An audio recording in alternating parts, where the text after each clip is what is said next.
Hello everyone, I'm Dr. Rohit. I will be talking today on cardiogenic shock and mechanical circulatory assist devices.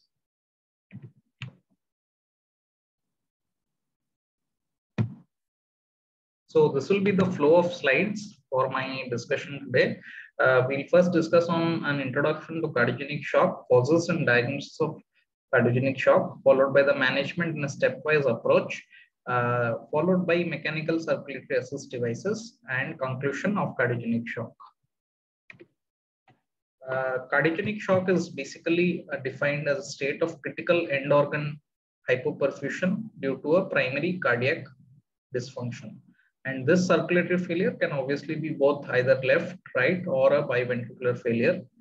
And ultimately, this failure leads to a multi-organ dysfunction. We should remember that cardiogenic shock is just not affecting the heart and the lungs. It also affects a multi-system manner, and this is secondary to a systemic inflammatory response syndrome that is generated secondary to a cardiogenic shock. So what are the causes of cardiogenic shock? First and foremost will be an acute coronary syndrome, which is the most common cause. And this has also been found in the CARD shock study in 2015, where they found that the acute coronary syndrome secondary to a ST segment elevation MI was caused 68% of the total causes of cardiogenic shock. Other causes of cardiogenic shock include myocarditis and RV failure. It can be a worsening chronic heart failure as well, and progressive heart failure from various end-stage cardiomyopathies. It can also be a cardiac tamponade, but the most common cause remains an acute coronary syndrome.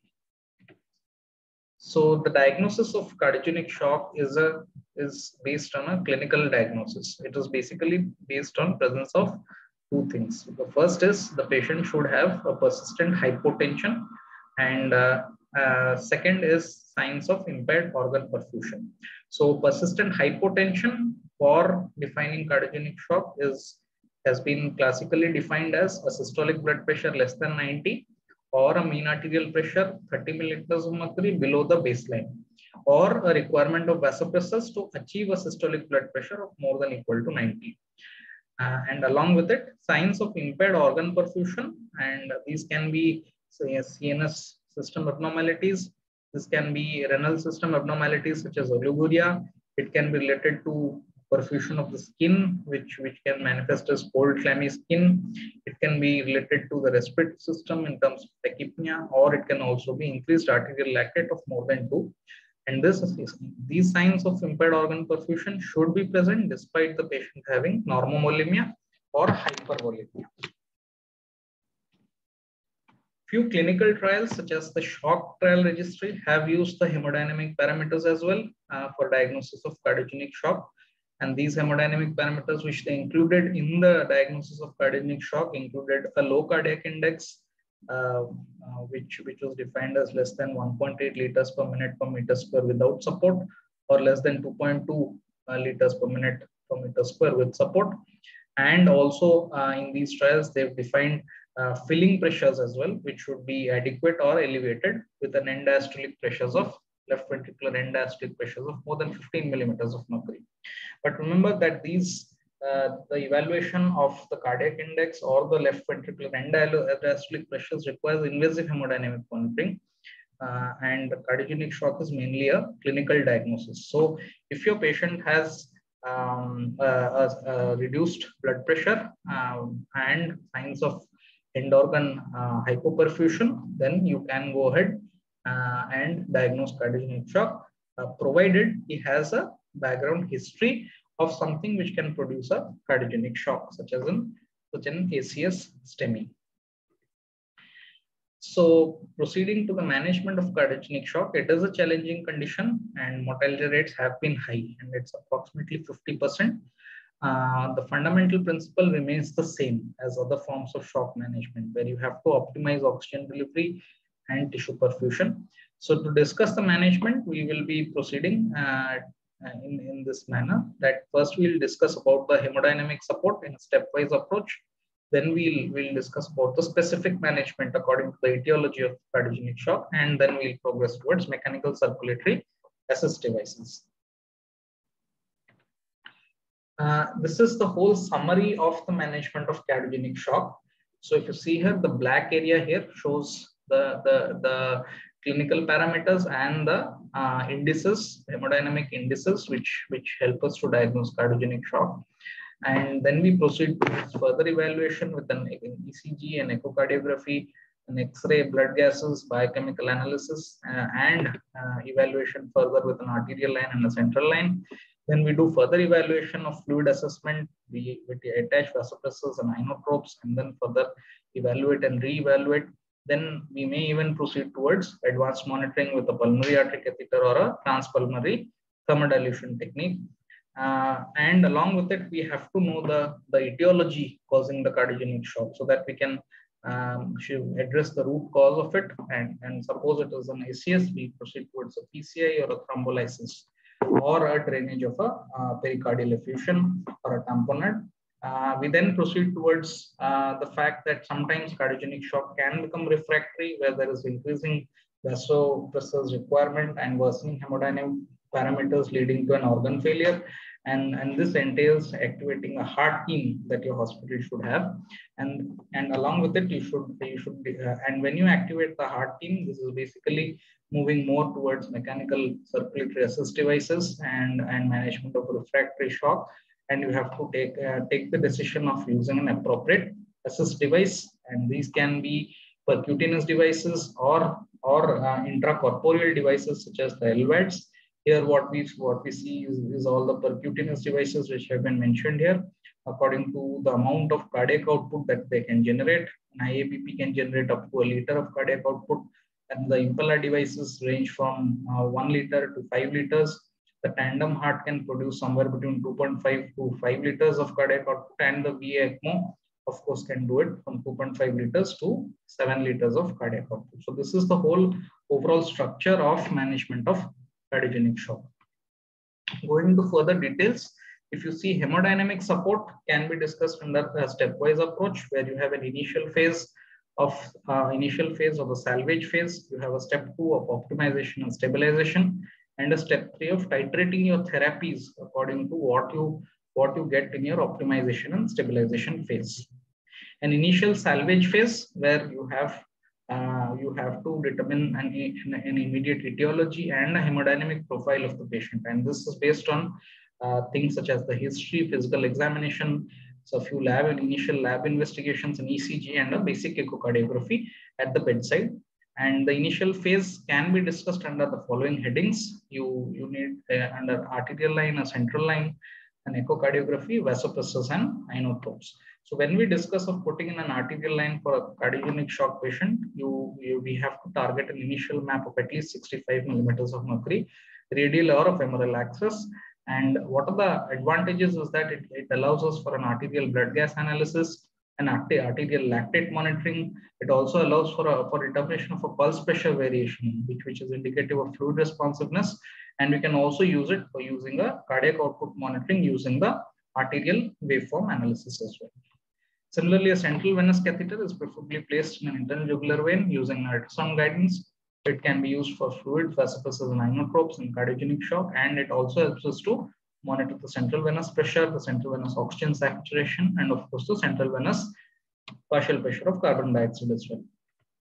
A bedside echo is definitely recommended to do at the to evaluate for the ventricular function, the valvular function, and mechanical complications, which might be the etiology causing the cardiogenic shock. And these are the following parameters which can lead to better characterization of the shock. Amongst them, first and foremost, is the velocity time integral of the left ventricular outflow tract, which tells us about the amount of stroke volume that the patient is generating. The measurement of the RV size, which helps us to determine whether there is RA-RV dilatation, which may be secondary to a pulmonary embolism. It can also tell us about a pericardial effusion, and it can tell us about a respiratory variations in the vena cava diameter as an index of fluid responsiveness. So a bedside echocardiography is a must for any patient with cardiogenic shock. When you come to vasopressors, which are to be used in cardiogenic shock, norepinephrine is the first line vasopressor in cardiogenic shock. But if you do have additional vasoplegia in the cardiogenic shock secondary to an inflammatory response syndrome, then vasopressin comes in as a second choice in addition to the noradrenaline. Must remember that epinephrine in cardiogenic shock has to be avoided. We've seen in multiple trials that there is increased lactate levels, oxygen consumption, arrhythmias, and higher mortality rates when epinephrine is used in cardiogenic shock. Similarly, dopamine in cardiogenic shock is not to be used anymore. And this is secondary to multiple trials, again showing increased heart rate, increased ischemic events, and higher mortality rates when dopamine has been used in cardiogenic shock. So when you are using vasopressors, norepinephrine remains the first choice. And when your vasoplegia is still persisting despite norepinephrine and your blood pressures are not being maintained, you proceed towards vasopressin. And when your echocardiography bedside reveals that there is a low LVOT VTI with indicative of a low stroke volume, and you want to use an inotropic agent to increase your stroke volume, then dobutamine becomes an inotrope of choice to increase the stroke volume in cardiogenic shock. But you should remember that dobutamine has to be used only after an initial hemodynamic stabilization with a vasopressor agent such as noradrenaline and or vasopressin. It shouldn't be used as the initial therapy for improving the blood pressures or increasing the stroke volume as soon as the patient presents to you in cardiogenic shock. An initial starting dose of an inotrope like dobutamine is approximately 2.5 mics per kg per minute. Fluids in red blood cells, you should exercise caution while giving fluids in cardiogenic shock, because with your poor LV function, there might be further fluid overload and further increase in the pulmonary edema. But you should also remember, on the other hand, that these patients might require a certain amount of fluids to be administered because they may develop relative hypovolemia secondary to vasodilation, which I already mentioned earlier, that cardiogenic shock might develop towards a systemic inflammatory response syndrome as a multi-system dysfunction, and this may lead to vasoplegia and vasodilation, and this may entail giving a certain amount of fluids as well. And RBC transfusion is always titrated on an individual basis, but targets in patients who are in cardiogenic shock, hemoglobin levels are to be maintained above 8, which are most optimal. Step 2 is an optimization and stabilization phase, where we try to optimize our hemodynamic goals and try to stabilize the patient after the initial therapy has been given. We also reevaluate for therapies and patient response. We collect information from all the clinical examination, from the CVP line we inserted, or the arterial blood pressure, to the ABG analysis and the bedside echo, and of course a minimally invasive cardiac output if at all we've inserted that. We take information from that and try to optimize and stabilize the patient. Must remember the role of the advanced hemodynamic monitoring, such as the transpulmonary thermodilution or the PSC catheter, is only and only in 2 subgroup of patients. And that is, the first group is the one who does not respond to an initial treatment with the above mentioned measures that I just spoke of, or a group of patients such as with associated ARDs, where you might have to do an advanced hemodynamic monitoring because your fluid assessment is so very extremely critical in this ARDS group of patients. So remember that these are the 2 group of patients where you will have to institute advanced hemodynamic monitoring. First group are one where they don't respond to initial treatment, and the second group are one where you have an associated ARDS along with the cardiogenic shock. Step 3 comes as titrating therapy. You will have to do further careful evaluation regarding the response to the therapy that you have been giving in step 1 and step 2. Suppose the patient has achieved hemodynamic stability in cardiogenic shock, then you will have to gradually start tapering your vasoactive drugs and weaning him off the vasoactive drugs. If your hemodynamic stability has not been achieved, which happens in around 10 to 15% cases, where you have escalating doses of your vasopressors and inotrope requirements with worsening hypoxia and organ failure, you will have to start considering of your institution of a mechanical circulatory support devices in such cases. A specific management of the etiology is very, very critical in cardiogenic shock due to ACS, which is the most common cause. Revascularization strategy is the only therapy which has been found to have consistent survival benefit. In the shock trial, where they used the PCI or the CABG as a revascularization strategy, they did not reduce the 30-day mortality, but it did reduce the 6-month mortality. And definitely PCI or CABG is the standard of care for patients with ACS who require myocardial revascularization. The culprit shock trial, one of the other major trials which compared the multi-vessel PCI versus only the culprit only vessel PCI, where again it did not show any mortality benefit with multi-vessel PCI, but it did reduce the amount of rehospitalization and repeat revascularization in the multi-vessel PCI group. The PCI versus CABG, which one to use as the revascularization strategy, either can be used, and it has been found that there is no influence on the outcome. But practically speaking, in current practice, the amount of revascularizations which we are doing, amongst them, only approx 4% undergo CABG and the rest undergo PCI. Now proceeding to mechanical circulatory assist devices in patients who are having refractory cardiogenic shock. These devices actually work to restore tissue circulation by improving blood supply to that particular organ.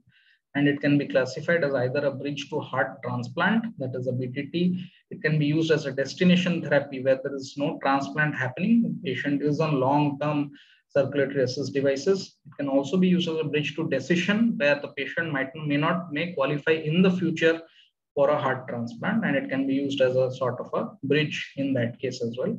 These devices, mechanical circulatory assist devices, are also called as pumps. So if you classify the mechanical circulatory assist devices, they can either be paracorporeal devices, which we will not be discussing much on because they're not in much use. Then there are the percutaneous assist devices, and such as the tandem heart, the impella devices. Then there are the intracorporeal devices where the L-wide devices is the most commonly used. They can be either pulsatile, they can be axial, or they can be centrifugal continuous devices. So first we'll talk about the percutaneous devices. Amongst them, which I already mentioned earlier, they can be either the IABP, they can be the 3 impella devices, they can be the tandem heart or the VA. Just a few highlighted points about all these percutaneous assist devices. The IABP works at the level of the aorta. The impella devices help to pump the blood from the LV to the aorta, along with the tandem heart as well, and where it goes from the LA directly to the aorta. The VA ECMO sends the blood from the RA to the aorta and achieves the amount of assist that it wants to achieve. The flows are the lowest for the IABP, whereas the amount of cardiac output and the flows which are achieved with the impella tandem heart devices are gradually increasing until the VA ECMO, which is the maximum output which can be achieved. If you see the cardiac synchrony, which is required for these devices to function, the IABP, the cardiac synchrony is a must, where you should have a stable rhythm for the IABP device to be functioning well. The rest of the devices can function in arrhythmias as well. And in terms of hemodynamic parameters, all these devices help to increase the cardiac power, that is the amount of cardiac output which you are generating. These devices help to augment the cardiac output. Amongst the afterload reduction, most of the devices produce afterload reduction except for the VA, which leads to an increase in afterload. Most of the devices also help to increase the MAP of the patient along with the cardiac output augmentation.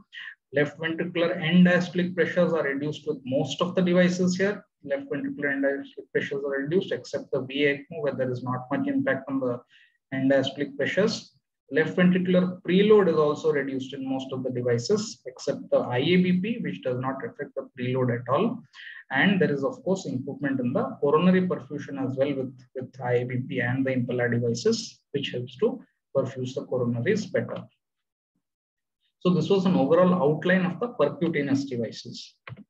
Moving to the L-wide devices per se, if you see, first we have to discuss about the parts of the L-wide device. This is a prototypical picture of an L-wide device. This is basically the HeartMate 2 device, which has been shown in this figure here.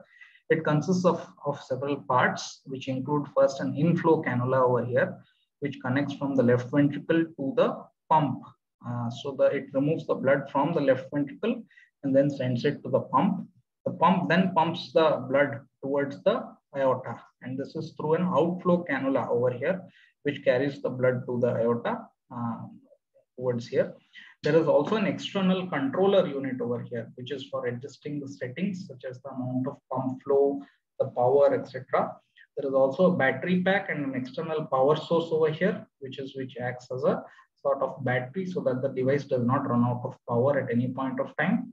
And there is a drive line which connects the controller to the pump, and this is percutaneously tunneled through the skin, the drive line. This is basically the connector which transmits the signals from the controller to the actual pump. So this is a prototypical device such as the HeartMate 2, which has been shown here. So just to coming about the terminology which is used when we discuss about the LVAD devices, basically it consists of something called as a pump speed, where the rate of rotation of the LVAD rotor is called as the pump speed. It's approximately 300 to 3000 to 9000 revolutions per minute. It can also have a pump flow where you have basically this is basically a surrogate of the cardiac output based on the pump speed and the pump power, approximately around 4 to 6 liters per minute.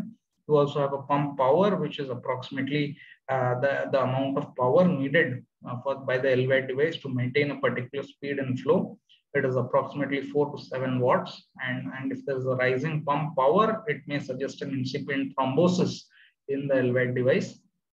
There is also a pulse index PI or a pulsatility, which is a dimensionless measure of the magnitude of pulse flow generated by the native heart, and this is approximately in the range of 3 to 7.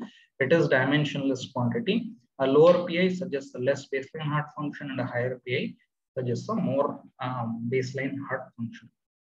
So if you see how the LVAD devices actually work and what is the physiology behind them, they can either be centrifugal devices or they can be axial devices.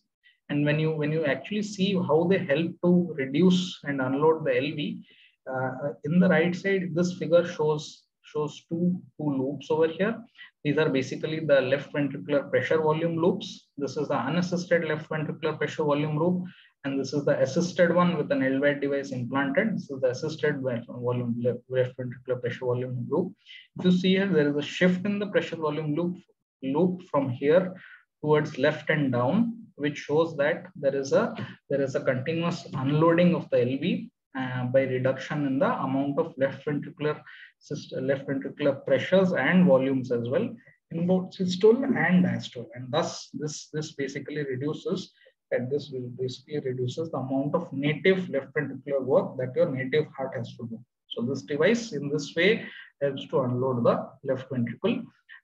We should also remember that left ventricular assist devices are basically preload dependent and afterload sensitive. That is, if there is a change in the volume status, which is the preload, or there is a change in the afterload, such as the SVR, it can dramatically affect your cardiac output that the LVAD devices are able to generate. So what are the complications of inserting this and keeping these LVAD devices in situ? There can be a suction event where you have an inadequate preload and thus the LV collapses and transiently stops the flow. And if such an event happens, you will have to transfuse to restore the amount of preload.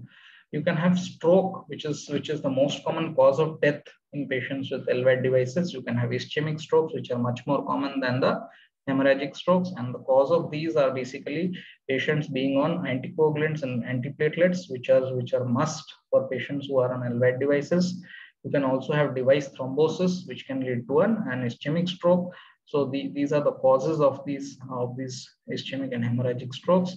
And according to the etiology, you will have to treat either the ischemic or the hemorrhagic stroke.